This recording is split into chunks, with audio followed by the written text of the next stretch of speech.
There are too many organizations out there, I think, that have put in larger minimums for and focus it basically on, I'm not going to look at you as the person you are, but I'm looking at how much money The you have portfolio in your size. bank account. Yeah, Right. investable assets. So if you meet my minimum, I will help you. If you don't, then thanks Yeah. for at least asking the question. You don't Yeah. qualify. Yeah. And Which those are the particularly, people who need the help the most.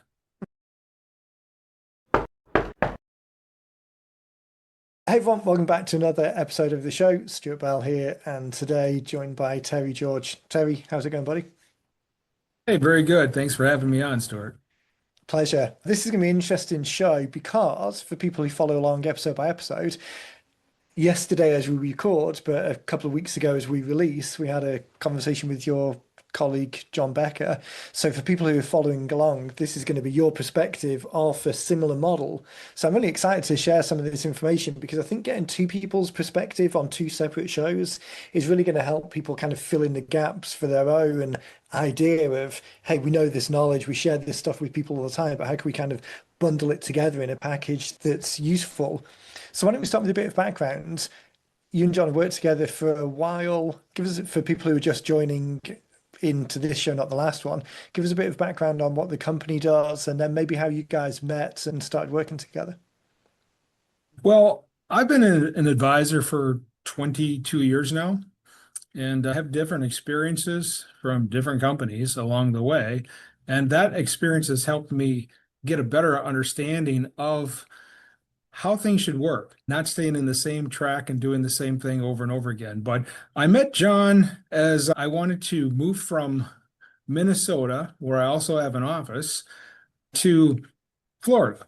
And in that process, I liked this area of Florida, the Space Coast, where John's office is. And so I was able to connect with him because we were both with Prudential, and I was able to look him up and see whether it would make sense for us to meet up. And we hit it off right away. I think from that standpoint of how we thought, what our goals were, what we were trying to accomplish, and also the thought was we can do more together and Right. building more of a team. At least that was the theory of it, of me coming in and working with him. And he was open to it because he thought it would also add value, as it's hard to do a lot on your own without having someone to springboard off of or work with or take some of the workload off, to help serve clients. Yeah. And when I got down here to Florida, we began to think about putting together a DBA name, a company that we could brand under and create that brand so we could market ourselves in a different way. Just tell our story the way we want to tell in a deeper way. And so that clients these days, we understand that if they're trying to investigate a firm to work with, well, I would just like you probably will turn to the internet and Right. That's the first try point to of find a everything. website. Yeah, try to learn about them, try to find out their philosophies or their process or cost or how they work. And if you can't find that, then you're really at a disadvantage. And both and I and John had been involved in different groups before, different names and had websites. But currently with Prudential, neither one of us had that. It's just that you are a Prudential advisor. And Right. Prudential went through a lot of changes as they were then merged with LPL on the brokerage side. So with all those changes, we thought it'd be a perfect time for us to reinvent ourselves and form a group that we can build upon and starting that with that brand. So as he mentioned that to me and we talked about it, and I said that I've got it all set up. I've got the name, I've got the logo, I've got everything. And so All when I ready to showed it to go. him, yeah, and it was just a matter of an ideas that I've had for a while now to implement this, and that's why I had it created. And John liked it. He liked Clearview Wealth Management, and for the same reason that I worked with some other team members in the past to come up with that is with the thought process that I was sitting around having a brainstorming session and says, we want to have something that helps give clients a clear view of their Right. future. And then it just kind of went together, Clearview. So we thought that was fitting. There's some I guess some marketing that we can do. There happens to be a telescope in the logo as you're looking out for that clear view, and being in the Space Coast, it kind of fits in with what we're Yeah, doing as we're looking outward and upward. And so that's why we that's hope our clients, many can grow upward and outward. sometimes an idea comes to you and you just like it, but it doesn't necessarily stick together at every level. What I really love about the name and the location is that it does work on so many levels for you guys, particularly. It's kind of does what it says on the tin, and then there's the local connection with Space Coast. Works really well. Yeah, and after that, we got rolling on putting some things together, and it is a process, but we're able to connect with other advisors and bring them in and have them all join our group to strengthen that. And so I think the whole process then, beyond just John and I thinking that we can be backups for each other and help us strengthen what we do, we have created an environment where there's systems, we have experts in different areas, so that together we are able to really spread out that workload and feed off of ideas for what we're doing and dialogue with each other on financial planning concepts, and almost like a consultation of a group of doctors coming together for a patient. Right. Here's the situation. What should we do with this person as we're working on planning design and creating investment portfolio designs? It's such an So we've interesting got a point, lot of isn't it? ideas. And Yeah. that's the benefit. Again, we were talking with just recording with John yesterday. It's difficult for me not to just bounce off that conversation because obviously, as people are listening, it was a few weeks ago. But we did talk yesterday about this idea of the execution of things now is not quite table stakes because not everyone's at that same execution level, but it's getting closer and closer as the technology improves. It's almost like the table stakes of everyone assumes you can do the thing. But your ability to add value and the personalization and the understanding of the client situation, I think you guys have got an interesting perspective on that because you have this kind of almost like triage approach. I think yesterday we were talking about again the medical idea, like the general practitioner or the lead consultant, then bringing in the experts. So was that something that's developed over time, this specialization, as different people have joined the practice, it's opened up that ability, or did you go looking for Yeah, I particular think things? that was the thought process. If there was a gap, just like let's talk to these advisors because I think they're doing that. And so we were able to then, both geographically, see if it made sense. And as we were having those conversations, it made sense to the other advisors just as much as it did to us. Why don't we work together? Right. That way we can do more than what we could do on our own. And so I think the standalone scenario of what small advisor practices that they had with this, the Prudential advisors, was a little bit more customary. They're trying to get more into teams now. But I think with the whole development of a growing team that uses their own brand building, I think that takes it to a whole nother level. And so Yeah. that's where we want to go. It's interesting. There is a corollary with the kind of real estate idea. We've got something of a footprint with real estate agents and their team approach. Until you just said it, it wasn't really something that I thought about before, but there is definitely a greater level of success with we see across the board with teams who can offer that specialization in different properties or different services or the diversity of skills that they can bring, which I don't think I've seen necessarily in the financial advisor space because it does tend to be, at least to the extent that we've seen it, and we probably have done 200 financial advisor books maybe over the years, but it definitely seems to be either big company or medium-sized company or independent person. The idea of the specialist teams that or the teams that sit in between those two things, somewhat unique, I think, in the approach. Yeah, yeah, we really are dividing up the services, those types of things. If somebody needs something, we're bringing in that advisor as opposed to one advisor trying to pull it off on their own Right, and having team meetings and with a client. right. And then bringing in the people as and when you need them, kind of playing up the Yeah, team for right. the discipline that's needed. Yeah. And I I think think the that big thing is, yeah, I'm sorry, go ahead. sorry, Yeah. I was just going to say, I think that then ties nicely in with the idea that we talk about here, this kind of amplified expert idea, because I think so many times people get a little bit caught up in the idea that, okay, if I'm going to write a book, if I'm going to share my expertise, I need to absolutely know every single piece of it. And you almost get wrapped up in the academic book building side of things. Like it's going to be peer reviewed or validated, or you've got to own the whole piece. But I think increasingly, the person who can quarterback the overall job for the client, but isn't necessarily the person doing all the work, and that might be in team or out of team. But the idea that you understand the problems and you can talk to the problems, even if you're not definitely not pretending to provide the answer or even not providing the answer, but at least being aware of how all of the blocks stick together. So it's not working in isolation, say, well, I only do this and everything else is out of scope, so you're on your own. But kind of within that sphere of influence, being the person that Right. at least talks about Yeah. it. And I think the reason why that works so well is we all have a shared passion, a passion that we want that end result for that client to be successful, and that we can measure and track the progress of that success over time. And so, but we can see it initially as we are trying to either repair a situation or head them in the right direction through new strategies and show them choices of Right. what they can do to fix it. Now, we always look at it, there's more than one way possibly for some of our clients to be successful. And maybe they'd be successful on their own.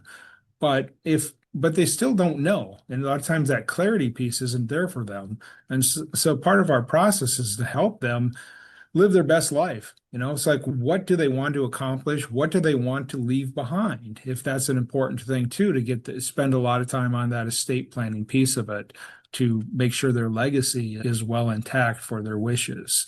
And so we want to bring our own passions into what we orchestrate and create and analyze, and then have that awakening moment of saying, this is Right. what we found.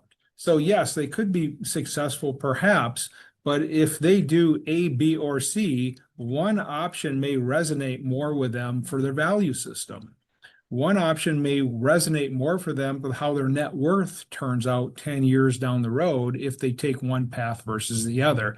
And so with that, it helps them solidify that track that they want to be on for that strategy to say, yep, that's what I want. This is what I want to accomplish. Thank you for helping show me that path.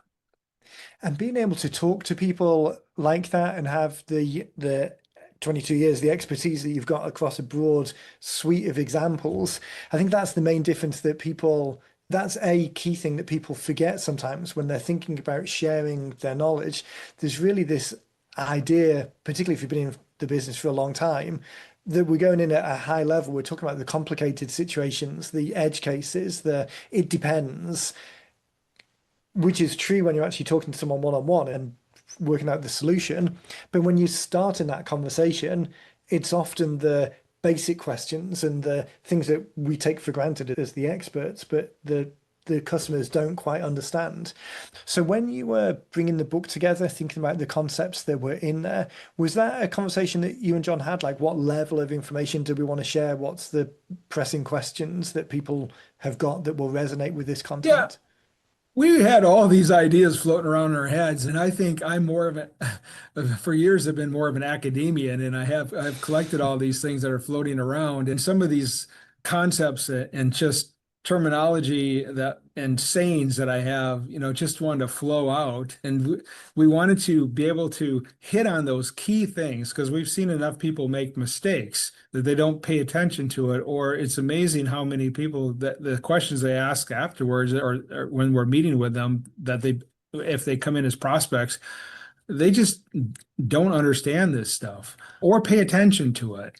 And that could be another thing. It's a combination, I think, sometimes, and sometimes if we go through a bad stretch in the market, when some people just say, it's just so negative, I can't even look at it. So then they vary themselves from reality of some of the maybe things they could be doing or should be considering. And they just go through and the years go by, and all of a sudden they're close to retirement and they don't know where they're at. And And the that's been window of often the options are case. narrowing. Right. Yeah, their options are narrowing. And I think that's often the case is people get to the point where they say, I'm going to retire next year. I hope I'm okay. But I haven't. So we hope that this book with these ideas, not that they're too difficult. I think we designed it so it's fairly easy to read. And so we Yeah. wanted to get it out in the hands of people. I mean, we assume that some people, not everyone, cares about getting information, but there are people who do. And if they do, and they're beginning to think about it, provide a resource that may add value to them ahead of time, whether it's 5 or 10 years before retirement, to start thinking about some of those concepts in preparation for that day when work becomes optional. And so we try to, I mean, in reality, we could have made it a lot longer, but Right. but it becomes a little bit overwhelming for someone. So we had to just come back to some basics and say these are I the think areas that we often find people concerned with or caught up in that maybe they should start with. And we put some lists together, some checklists that are associated with the book that are people can get as a separate download they can find on our website. We put it there is like which will help kind of narrow that scope of these same concepts, but in a very much streamlined way to get at them. that's such a great point. That idea of it could keep going and going, particularly when we've been in business for any number of years. I mean, we can probably keep going until someone turns the lights off on us. But Yeah. making the right fit for the right purpose, giving enough information that it's adding value, knowing that the next step is out of the pages of the book. It is actually something that we deal with quite a lot. People wanting, actually, it's funny, we either get two ends of the spectrum. One is people wanting to hold back information because they don't want to give their secrets away. And the other spectrum is, okay, we need to dial it in a little bit because you're losing people. Like, keep going. This Mhm. is multiple books. This is a conversation starting piece. You need to give people enough to move on to the next step. And the next step is most of the time outside of the pages of the book. So that was an interesting balance that you guys were striking between what's the engaging information on the page to get the conversation Right. going, and then here's the next step. One next step is a Mhm. meeting, another next step is a checklist, another next step is consuming more information. So did that tie in and marry up with your existing approach? Did you already have some of those checklists and things that you would use as handouts or additional material for people, or did you create them specifically as part of this project? I mean, we had some of it, but I think we dialed it in and for just this project to say if we're going to put this book together, let's streamline this and say, how does it align with the book, right? So we want to Right. make sure that the checklist were also things that we talked about in the book to get out there and people literally can check it off, you know. So you're right, it's kind of interesting about giving the secrets away and and we didn't really want to hold back those concepts because that's the concepts we want to communicate. Right. And if we do that effectively, hopefully people though, I mean, there could be some people that say that's all I want to get out of it. And I understand that, but they're still not getting their questions answered for their personal calculations, their personal outlook, and or what they should invest in, you know, Yeah. and how much risk are they taking on. So there's a lot of details yet that I think that the value from the ongoing relationship will be very important for those near retirees to work with a financial advisor. And we hope to that they would call upon us as well if we can be of assistance to them in that process. That's the truth, isn't it? I mean, we joked slightly a second ago saying the answer to most things is it depends for any of us who are in a kind of consultative service-based business. If it's not just buying something at a checkout, then the answer is usually it depends. And for those people who are worried about giving the secrets away, I mean, that ship sailed years ago, really, but definitely in the last year. I mean, 2 seconds on a LLM type chatbot, and you'll get all of the Yeah, answers you could possibly get the want. answers right. It's yeah, So but it's not the about building personalization. trust. Exactly, that trust, understanding the detail, the nuance, that's the piece that is important and the moat going forward, which I think ties back to your original point that you were saying coming together with John and having the opportunity to build a brand and a presence and a way of doing things together in a particular area. That's the opportunity that the book supports. It's this is who we are and what we do. And if that resonates with you as a potential customer, then hey, we're a good match, come in. Yeah. I think Right. that idea of there's a right match and some people aren't a right match, and that's fine. Do you have a strong feeling for who it is that you work well with? Is there a certain type of person, or are they coming from a certain perspective that really resonates with what you guys do? Well, that's an interesting question about finding that niche, of who is the best type of fit. And for me, I would say I've had a lot of engineer clients over the years, and I know maybe sometimes that they're deep thinkers, examine a lot of things. And so I've been able to step up and provide some a level of support for them for what they're looking for. And so I actually enjoy working with some of that, whether they're that engineering brain mentality, mathematics Mm. is important to kind of do the analysis work because they do it all the time on their own jobs. So Yeah. it's like it kind of fits with me in the passion I have for financial planning as a puzzle solver. Let's look through that and create these options for you. And they get it. Most of them that I found is that area. They do care. There are other niches out there, that need help, and I'm not opposed to helping anyone who really comes through the doors and says, I want to prepare for retirement.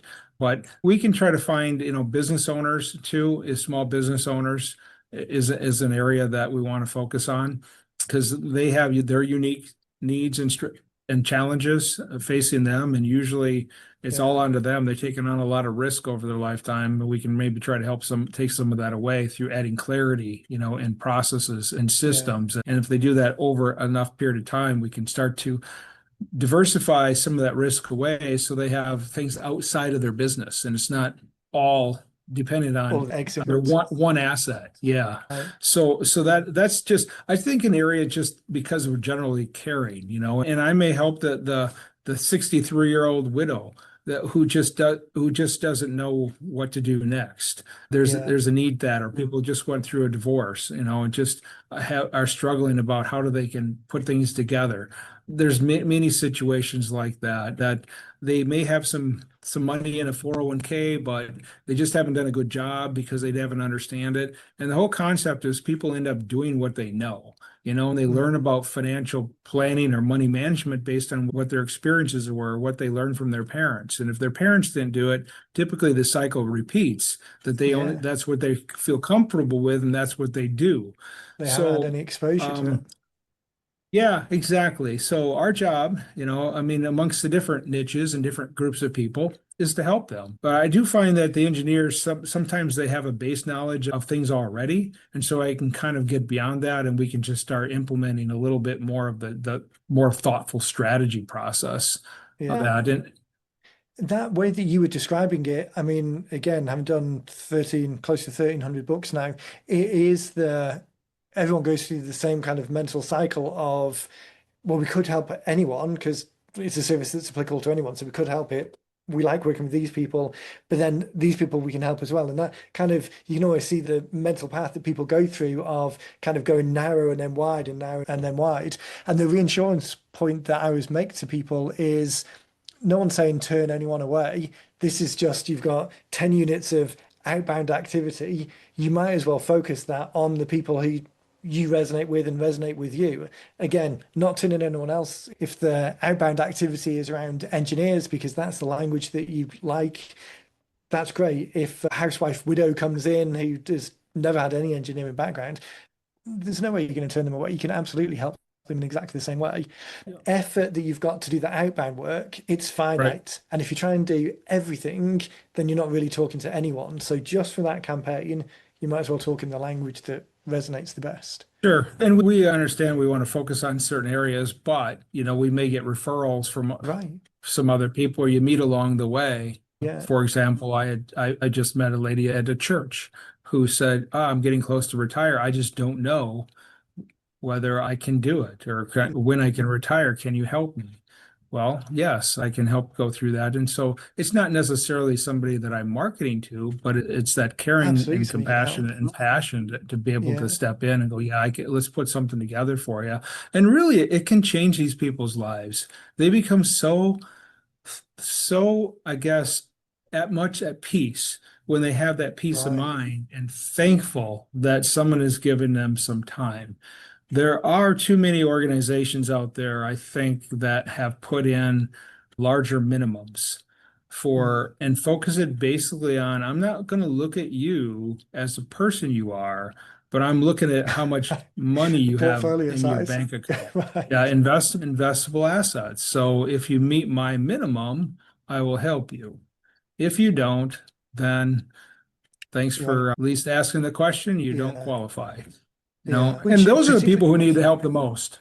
right. Yeah. And it's particularly if we've got a geographic footprint, if everything's online and you're actually face to face with people, then okay, there's a bit of a distance and a separation. But when you're in a local area or church or a friend group or that face to face with someone, it's very difficult to, well, for us who have got some kind of compassion for people, it's very difficult to not give a valid answer and try and help as much as possible. I guess for some people it's easier than others. Yep. But that idea that this is a broadly applicable service, and even if But it's not yep. exactly a match, it's Right. And but with that being said, I mean, just bringing that up, there is something, an idea that we may want to help people. Again, with this whole, the concepts of preparing for retirement is that whole faith community, is whether you can get some inroads with decision makers to let us come in and give a presentation, you talk, you can go yeah, over these concepts, and it may be well received because it's something that can bring groups together, that whether they're part of an association, and you get some credibility when it comes from some leadership saying, hey, we're bringing these people in, then they other than just us, that they will right. look at that leadership to say, oh, okay, all right, I'm going to sit down and come to this event, or I'm going to come to this presentation and listen to it, and I need it anyway. I Yeah. might find value out I of that. think there's that element of what's the best way to describe it? We sometimes get people coming and saying, hey, I've done a presentation from stage for years. Can I just magically turn that into a book? And we used to try and do it occasionally in the early days, but since learned a lesson. And I mean, the answer is that's fantastic supporting material, and that means that you know the stuff, but we need to create it fit for purpose from the start. Otherwise, we're trying to jam a somewhat square-shaped peg into a book-shaped hole, and it's just going to be clunky. On the faith-based approach that you mentioned, going into an organization and just delivering the standard presentation to that group, okay, there's going to be some crossover because it's universally applicable to a certain degree. But if you were to Mhm. take the time to do the presentation that was entirely faith-based, so each of the Mhm. examples is talking to what that group of people are interested in and their perspective, why they're looking for a different answer, there's something tangible and intangible about the effort that you take to understand their problems and actually thoughtfully think about what some good information might be for them, which I think Right. telegraphs through in that presentation. And everyone there is more open to receive it and more thankful or grateful for the time and attention you've put into it to tailor it for that group. So I really think Right. that particularly anything emotional, I mean, there's something more of an emotional connection with that group of people than there would be just going into a workplace environment and talking to the 55 plus cohort in that workplace. It's more of a human Mhm. connection, and I think Yeah, that's a the big opportunity. connections, right. Mm. So I think that we wrote the book to be able to help people as such as groups, and I think that is a nice way to do it, to be able to find some connection like that for Yeah, different groups and to see how we can help them. And in reality is we have the abilities and the resources and the team to handle a lot of expertise and a lot of complex and a lot of high net worth things as well. And whether someone needs, tax reduction strategies, or which is big, for yeah, scenarios. And so that, or some complex state work strategy that is in alignment with what they're trying to accomplish. So we welcome the opportunity to help all different people. And I think that's what we pride ourselves on, and not necessarily paint ourselves into a box as an advisory team and say, well, I will only work with this people. I'm only right, targeting, a certain profession. Again, that's not necessarily as important as association, the right. where we want to focus on. And if we can do that, I think we're going to be more successful and viewed better as such as well. Yeah. And again, that's the benefit of the book. The book is, I don't know if when we were talking a couple of weeks ago, I forget whether we use this as the example, but the strip mall type approach of there's many different doorways in, but the building behind is your organization. So like a big restaurants, different doors. One Right. is the Chinese food door, the other one is the pizza door. And as people are walking past on the outside, they're going to get drawn to this campaign, and the campaign uses the language that resonates with them. But as they step through the door and they're welcomed in, the actual machinery in the Mhm. back is the same organization. It's just that you've gone to the extra step of tailoring that entrance point for that individual so they feel as comfortable as possible. And then you welcome them in when they come through the Yep. door. Yep. And then after that, the ongoing relationship is critically important in how we provide service, how we are proactive in reaching out to people. It's amazing how That's many a big times I've thing. heard people say, well, yeah, I've never heard from my advisor for a long time, Yeah. or I don't hear from them unless I call them. Yeah. Yeah. An annual And statement and a that's bill, and that's it. Yeah, yeah. So I think that personal connection and really providing great customer service, Yeah. is the way that I think will drive the process for referrals. And certainly if we can get our books out to our hands of our clients and they're happy with the process, happy with the customer service, they're more likely then to read and or pass that book on to somebody that they know, Right. that they care about as well. They're the biggest fans because they're the people Yeah. who, all of that, the psychological elements you were talking about before, about the peace and the certainty that someone's taking care of them and their unknown questions are becoming Yeah. resolved, Right. to give them, rather than then have to kind of, I don't want to say taint the relationship, but then ask for, okay, you're feeling good about it now, open up the phone book and give me some names and addresses. Instead, Yeah. to be able to Well, give them something that they can give to someone else. Like, it's value yep. first. Value first, right? And Yeah. and we hope that, the concepts in the book are ones that we can then work with them through that service follow-up process to say, let's track the progress on these. How are we doing? How do we find some of those wins that we're trying to track as we move forward and celebrate the accomplishments? And that was one of the reasons why I got into this business. From my past, in my past, I actually, before I went and got a master's degree in business, which was a decision to go in the business route, I actually have a degree in microbiology and chemistry. Oh, really? And Interesting. yeah, I spent a number of years doing research and publishing papers. But the slow part about that was that, it could take a long time by the time you finish the work and do the research and go through peer reviews before it gets published, into a reputable journal. And with that, you kind of lose, and I felt that way, is that follow-up satisfaction that you made a Right. difference. And Yeah. matter of fact, you never know sometimes whether somebody picked it up and it led to some kind of therapeutic agent or some other research was taken a step further. You just know what you did and you move on. Whereas when Yeah. you're working with clients this way and it's an ongoing scenario, it's so rewarding to see them get to that point where you're helping them prepare. And over 22 years of business, I've seen a lot of kids raised by their parents and gotten through college. I've seen people go Yeah. from, you know, I mean, you really see it 40 to over that. 60 and Yeah. through their working years and into retirement, or some that are near retirement. Now they're older. It's just, you see a lot and that you know them very well. And so those are some deep standing relationships. And I think compiling all those nuggets of information that made a difference over the years. I know John has done the same thing, and that's one of the reasons why we wanted to kind of take those key things that we thought made it a difference and at least put them in a format that wasn't hard to read, but Right. there were important concepts that people can pick up from and go, yeah, this is the checklist I need to do, to help prepare for my retirement and the life that I envision. So Yeah. it's all part of our process of trying to get Like, started and organize it and get it out there. like you say, if that information dies in your head and doesn't get into the hands or the ears of someone who could really benefit from it, then it's a little bit, what are we doing here? The opportunity to Yeah. resonate, Right. knowing that you resonate with this person, someone else resonates with that person, giving them the framework to take the next step. Yeah, very important. Yep. And I'm sure that the information's out there from other sources, but it's our take on it and our Yeah. experience with it and our stories. And so we thought that if we're trying to find the right types of clients that we can relate with and they can relate with us, and that we have a basis for having a business relationship, then at least we can use that as a process to at least start a conversation. Yeah, exactly. And that's such a key point. I think some people get hung up or kind of held back thinking, well, I've got nothing new or unique to say.